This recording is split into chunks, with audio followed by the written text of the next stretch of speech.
माननीय नेता सदन की मैंने बात सुनी और वो लगा कि थोड़ी देर के लिए लगा कि वो MBBS डिग्री हासिल किए हुए हैं, डॉक्टर लगे।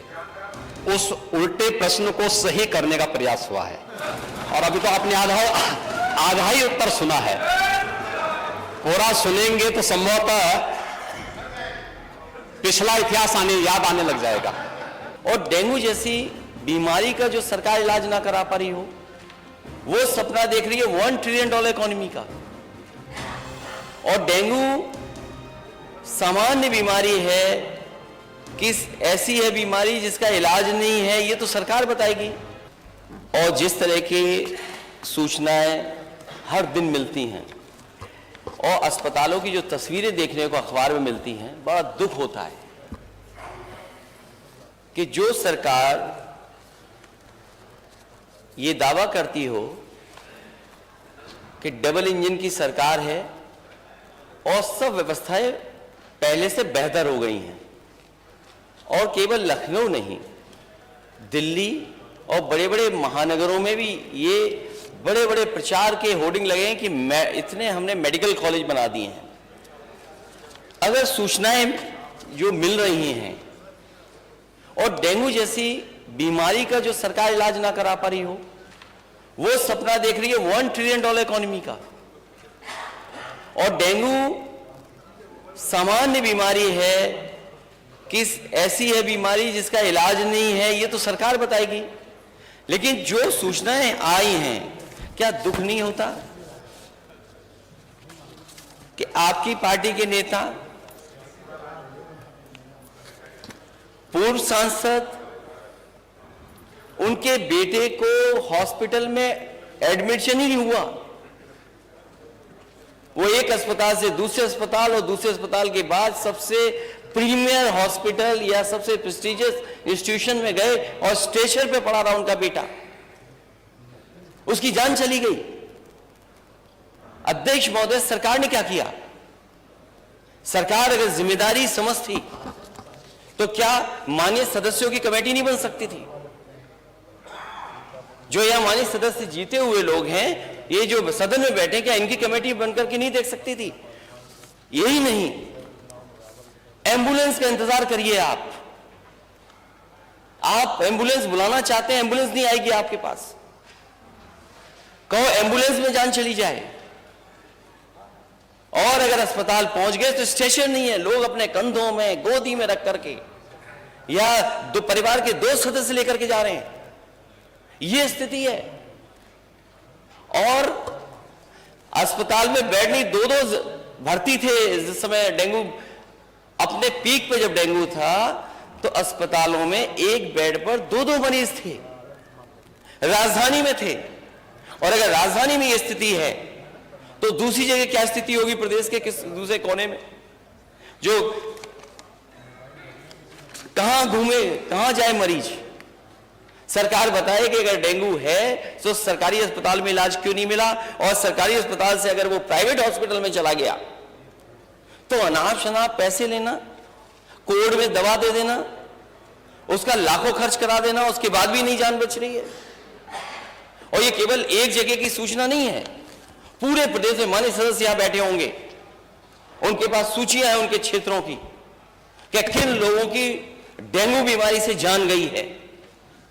अभी माननीय सदस्य ने ठीक कहा कि जिसकी जान गई है लापरवाही की वजह से, यह अस्पताल पहुंच गया, इलाज नहीं मिला, कम से कम सरकार आ गया उनके परिवार की मदद करे, 10 लाख रुपए दे। आपको बहुत चिंता हो जाती है अगर कोई बात कह दी जाती है आपको। आप इतने वर्षों से मंत्री हैं, कोई अस्पताल नहीं छोड़ा जहां न गए हों, हर जगह छापा मारेंगे जाकर के। मुझे याद है मैंने पिछले सदन में भी कहा था, जहां सूचना दे दी कि यह स्थिति है CSC की, 2 घंटे में सफाई करा दी। हम ही अगर सूचना दें, हमारी जिम्मेदारी बनती है सूचना देने की, लेकिन आप क्या कर रहे हैं? छापा मार करके आप जाकर के क्या कर रहे हैं? किस अस्पताल में पर्याप्त इलाज मिल रहा है? और राजधानी में सबसे ज्यादा लोग आ रहे हैं और महानगरों में सबसे ज्यादा लोग आ रहे हैं, क्योंकि पूरी स्वास्थ्य व्यवस्था छोटे जिलों में खत्म हो गई है। आप यहां का PGI उठा लीजिए, आप लोहिया इंस्टीट्यूट उठा लीजिए, बलरामपुर हॉस्पिटल उठा लीजिए, सिविल हॉस्पिटल उठा लीजिए, और इसके साथ साथ जो प्राइवेट संस्थान है, जब सरकारी अस्पताल में इलाज नहीं है तो मजबूरी में गरीब प्राइवेट में जा रहा है, और प्राइवेट में जाकर के उसके साथ लूट हो रही है। इतनी लूट स्वास्थ्य विभाग के नाकामी की वजह से कभी गरीबों की नहीं हुई जो इस सरकार में हो रही है। चलिए, होगी बात। आ गया विषय, सूची तो पढ़ लेनी दीजिए अध्यक्ष महोदय। तो दे दीजिए। कोई अस्पताल बचा हो जहां जाने न जा गई हो। मैं जानता हूं जब स्वास्थ्य मंत्री जी खड़े होंगे तो क्या बोलेंगे, क्योंकि आपने अपना दिखा दिया। अभी बिजली मंत्री जी से सवाल था, आप बिजली मंत्री को भूल करके आप अपने स्वास्थ्य की बात करते, लेकिन बिजली मंत्री जी के बारे में बोल रहे थे आप। ये लंबी सूची है, मैं तो माननीय सदस्यों से कहूंगा कि अपनी अपनी सूची मुझे दें, जिससे हम आपके माध्यम से सरकार तक पहुंचा दें जिन लोगों की जान गई है।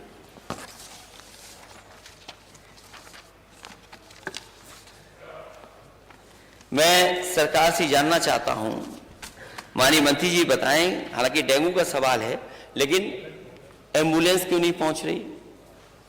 अस्पताल में पहुंच जाए तो स्टेशन में नहीं मिल रही, एडमिट हो जाए जैसे तैसे कई चक्कर काट करके जांचें करा करके तो बिस्तर नहीं मिल रहा, बिस्तर पे इलाज कराना पड़ रहा है उसको, डबल एक ही बिस्तर पे 2 लोगों को।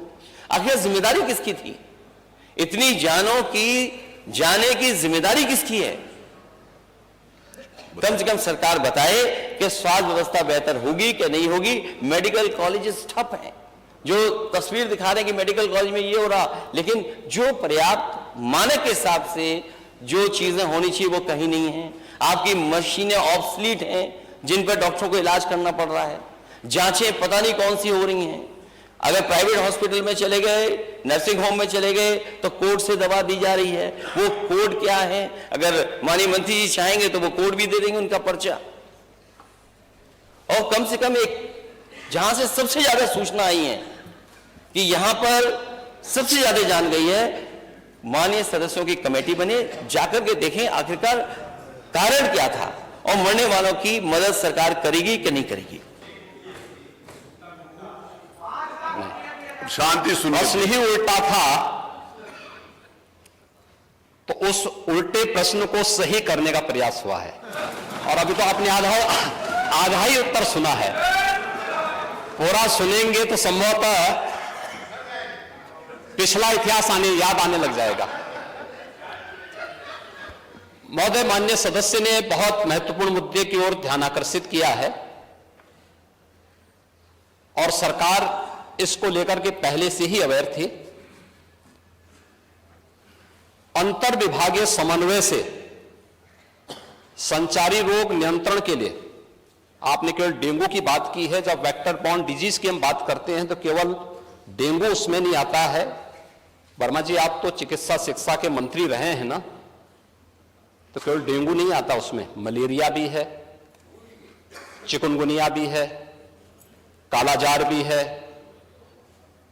इन सभी से संबंधित वेक्टर बॉर्न डिजीज हो या फिर वाटर बॉर्न, जल जनित हो या फिर विषाणु जनित कोई भी बीमारी हो, इनके उपचार के लिए सरकार के स्तर पर एक समन्वित प्रयास किया गया है, और उस समन्वित प्रयास को ही हम लोगों ने संचारी रोग नियंत्रण का एक विशेष अभियान, वर्ष में 3 बार चलता है ये कार्यक्रम, जिसमें पहले 15 दिन संचारी रोग के लिए अवेयरनेस के साथ साथ अंतर विभागीय समन्वय से स्वास्थ्य विभाग नोडल विभाग होने के नाते सभी अन्य विभागों के साथ समन्वय के माध्यम से इन कार्यक्रमों को नियंत्रित करता है। इसके बाद डोर टू डोर जाकर के दस्तक अभियान के माध्यम से कहीं भी कोई व्यक्ति जो बुखार से पीड़ित है, उस व्यक्ति को नजदीक के स्वास्थ्य केंद्र में उपचार की सुविधा दिलाने की व्यवस्था करना। उत्तर प्रदेश 25 करोड़ की आबादी का राज्य है, और स्वाभाविक रूप से अलग अलग क्लाइमेटिक जोन होने के नाते अलग अलग क्षेत्र में अलग अलग प्रकार की बीमारियां देखने को मिलती हैं। जैसे आप ईस्टर्न यूपी से चल करके नेपाल की तराई से लेकर के सहारनपुर तक देखेंगे तो इंसेफ्लाइटिस से पूरा क्षेत्र प्रभावित था। अगर आप बरेली और बदायूं और उसके आसपास के क्षेत्र को देखेंगे तो ये क्षेत्र मलेरिया से ज्यादा संक्रमित रहता था। वाराणसी से लेकर के प्रयागराज, लखनऊ, कानपुर होते हुए अगर आप फिरोजाबाद, आगरा तक पहुंचेंगे तो ये पूरा क्षेत्र डेंगू से प्रभावित है। अगर बुंदेलखंड क्षेत्र में अगर आप देखेंगे तो ये क्षेत्र चिकुनगुनिया से प्रभावित है। बिहार से सटे हुए जो हमारी सीमाएं हैं वहां पे हम देखेंगे तो कालाजार इन क्षेत्रों में ज्यादा प्रभावी रूप में देखने को मिलता था। और सरकार के द्वारा जो समन्वित प्रयास किया गया है, आपने केवल डेंगू की चर्चा की, बीमारी डेंगू पूरी तरह नियंत्रण में है और सरकार के द्वारा समय पर उठाए गए कदमों का परिणाम था। ये एक प्रकार का फ्लू हो गया है, फ्लू है, आता है, इसका एक अपना एक साइकिल इसका होता है। लेकिन मुझे आश्चर्य होता है कि जो सदस्य यहां पे प्रश्न उठा रहे थे, आप एक बहुत सीनियर सदस्य हैं, वो तो जब चिल्ला रहे थे तो मुझे उनके स्वास्थ्य की भी चिंता हो रही थी, रविदास मल्होत्रा जी की। उसको आपने जो बात कही है वह ब्लड ट्रिप नहीं था, उसको प्लेटलेट्स कहते हैं, ठीक है ना, प्लेटलेट्स कहते हैं। और वह पर्याप्त मात्रा में हर जनपद में आज के दिन पे उपलब्ध है। ब्लड सेपरेटर यूनिट, पहले होता क्या था कि हम होल ब्लड चढ़ाते थे। हर एक पेशेंट पे होल ब्लड की आवश्यकता नहीं, खासतौर पर वायरल जनित जो बीमारियां होती हैं जिसमें डेंगू है या बहुत सारे ऐसे वायरस आते हैं जो प्लेटलेट्स काउंट को कम करती हैं। उन स्थितियों में प्लेटलेट्स की अतिरिक्त आपूर्ति के लिए उस व्यक्ति को उसको बाहर से चढ़ानी पड़ती है। इसके लिए हर जनपद में ब्लड सेपरेटर यूनिट दी जा चुकी है, वे काम करनी शुरू की है। वहां पे हर जगह सरकार के स्तर पर बेहतर प्रयास हुआ है। और जहां तक नेता प्रतिपक्ष के द्वारा यह कहा जाना कि साहब प्राइवेट हॉस्पिटल में, याद रखना डबल इंजन की सरकार है, ये केवल बोलती नहीं करके दिखाती भी है। प्रदेश के अंदर 10 करोड़ लोगों को आयुष्मान भारत और मुख्यमंत्री जन आरोग्य योजना के अंतर्गत 5 लाख रुपए सालाना स्वास्थ्य बीमा का कवर भी ये सरकार उपलब्ध करा रही है। और किसी भी पैनल्ड हॉस्पिटल में, वह सरकारी हो, सरकारी में सारी सुविधाएं फ्री में है, लेकिन किसी भी प्राइवेट हॉस्पिटल में जाता है तो वहां वे सुविधाएं मिल रही हैं। और ये पूरा सदन गवाह है कि हर माननीय सदस्य को इस सदन के द्वारा अपनी निधि से ही 25 लाख रुपए सालाना देने का अधिकार दिया गया है। और यही नहीं, मुख्यमंत्री राहत कोष से हम चेहरा देख करके पैसा नहीं देते हैं। कोई भी व्यक्ति जो भी आवेदन करता है, कोई भी पीड़ित हो, उसकी जाति, उसका मत, उसका मजहब नहीं देखा जाता है, बल्कि वो पीड़ित राज्य का नागरिक है।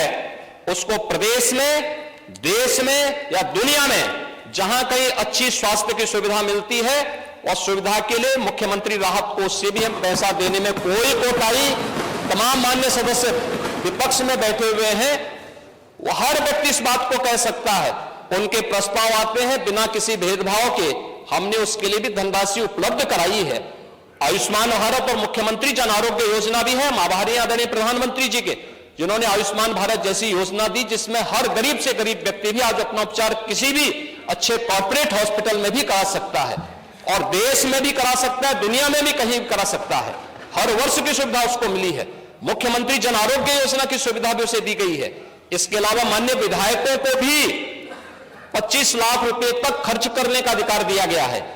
और इसके साथ ही मुख्यमंत्री राहत कोष भी उसके लिए उपलब्ध है। इसलिए समस्या केवल इस बात की नहीं कि हम समस्या के समाधान का की ओर जाएं, समस्या केवल हर मुद्दे का राजनीतिकरण करके समाज में अव्यवस्था पैदा करना, लोगों में असंतोष पैदा करने का जो कुत्सित प्रयास किया जाता है, वो तो कोरोना कालखंड में भी लोगों ने देख लिया था, जब आप लोग बहका रहे थे लोगों को कि वैक्सीन मत लगाना, ये मोदी वैक्सीन है, और लोगों को गुमराह कर रहे थे। परिणाम क्या है? मोदी जी की शासनकाल में उनके मार्गदर्शन में हमारे वैज्ञानिकों के द्वारा बनाई गई दोनों वैक्सीन दुनिया की सबसे प्रभावी वैक्सीन है। दुनिया के अंदर तमाम देशों में कोरोना महामारी के मामले बढ़ते हुए दिखाई दे रहे हैं। भारत में कोरोना कंट्रोल है और उत्तर प्रदेश में भी पूरी तरह नियंत्रण में है, कहीं कोई समस्या नहीं है। सरकार आपके द्वारा उठाए गए मुद्दों पर पूरी तरह सतर्क है और अब तो इसके मामले वैसे भी समाप्ति की ओर है। बरसात के समय जल जमाव वाले क्षेत्रों में, अन्य क्षेत्रों में इस प्रकार की बातें देखने को मिलती हैं। ये केवल डेंगू के मामले नहीं होते, इंसेफ्लाइटिस के भी मामले होते हैं, मलेरिया भी होता है, कालाजार भी होता है, चिकनगुनिया भी होता है। तो आपकी जानकारी के लिए, हो सकता है कि काफी दिन हो गए मंत्री पद से हटे हुए, तो आप भूल गए होंगे, तो आपके संज्ञान में लाने के लिए हमने दिया था। इधर रहते तो हो सकता है कि कुछ लॉलीपॉप मिल भी जाता, लेकिन वहां रहकर के वो कभी नहीं मिल रहा। मैंने माननीय नेता प्रतिपक्ष को सुना, माननीय लालजी वर्मा जी को सुना, माननीय मंत्री जी को सुना। ये नियम 56 के अंतर्गत नहीं है। अगली सूचना। महोदय, माननीय नेता सदन की मैंने बात सुनी और वो लगा कि थोड़ी देर के लिए लगा कि वो MBBS डिग्री हासिल किए हुए हैं, डॉक्टर लगे। वेक्टर बॉर्न डिजीजेस के बारे में उन्होंने चर्चा की। मैं केवल 2 घटनाएं बताना चाहता हूं राजधानी लखनऊ की और इनकी सरकार की नाकामी, इनके हॉस्पिटल्स की व्यवस्था, डॉक्टर्स का इंतजाम। एक पूर्व सांसद, वो बता चुके, वो भी भारतीय जनता पार्टी के, बोल चुके, भारतीय जनता पार्टी पूरी, तो भारतीय जनता पार्टी के, वो हमारे दल के नहीं। पूर्व सांसद भारतीय जनता पार्टी के, वो अपने बेटे को लेकर के आते हैं। उनके बेटे को यह जानकारी मिलती है कि इसका इलाज अगर जल्दी नहीं हुआ तो जान नहीं बचेगी। वो एक अस्पताल से दूसरे अस्पताल भागे और इलाज के लिए वो एडमिट नहीं करा पाए और उनके बच्चे की जान चली गई। इसका जवाब क्या है डबल इंजन की सरकार के पास? दूसरा, PGI से लोहिया संस्थान KGMU 9 घंटे एम्बुलेंस में बच्चा बना रहा, 9 घंटे, और उसकी जान नहीं बची। ये डबल इंजन की सरकार। ये सरकारी संस्थाओं को इसलिए नहीं मजबूत कर रहे हैं क्योंकि ये प्राइवेट संस्थाओं को बढ़ावा देना चाहते हैं। आज पूरे उत्तर प्रदेश में सरकारी संस्थाओं में गरीब का इलाज नहीं है। अगर ये सरकार बताए, इतने दावे कर रही है सरकार, ये सरकार बताए कि एक जिला अस्पताल बनाया हो जहां पर गरीब का इलाज हो रहा हो, एक जिला अस्पताल, ठीक, चलिए, एक जिला अस्पताल जहां गरीब को पर्याप्त इलाज मिल जा रहा हो, वो बनाया इस सरकार ने, तो हमें बताया अभी। जिला अस्पताल एक ही होता है। अगली सूचना माननीय मनोज कुमार पांडे, श्री पंकज बली के ओम प्रकाश सिंह जी, प्रदेश में क्रय केंद्रों की अनियमितता के संबंध में कौन बोलेगा? पंकज।